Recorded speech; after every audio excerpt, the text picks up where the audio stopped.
40 yaşına qədər sağlam qalmaq üçün əsas məqsəd qorxutmaq deyil, risk yaradan qidaları məhdudlaşdırmaq və balanslı qidalanmaqdır. Milli Az xəbər verir ki, aşağıdakı qidalar uzunmüddətli və nəzarətsiz istifadə olunduqda ciddi sağlamlıq problemləri ilə əlaqələndirilir. İlk növbədə trans yağlar olan qidalardan uzaq durmaq lazımdır.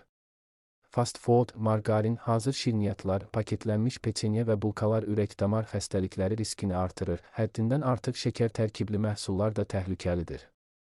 Şirin qazlı içkilər, enerji içkiləri, konfet və şirniyyatlar piyələnmə, şəkərli diabet və ürək problemlərinə səbəb ola bilər.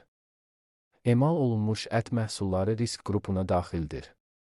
Kolbasa, sosiska, hisə verilmiş ətlər uzun müddət istifadə edildikdə xərçəng və damar xəstəlikləri ilə əlaqələndirilir. Həddindən artıq duzlu qidalar da sağlamlığa zərərlidir.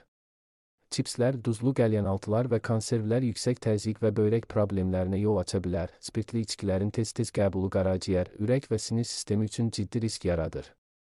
Xüsusilə gənc yaşlarda bu risk daha yüksəkdir. Aşağı keyfiyyətli, qızardılmış yağlar da təhlükəlidir.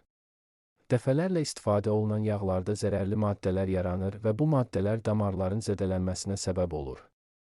Əvəzində tərəvəz, meyvə, təbii zülal mənbələri, su və ev yeməklərinə üstünlük vermək, həmçinin fiziki aktiv olmaq uzunömürlülüyün əsas şərtlərindəndir.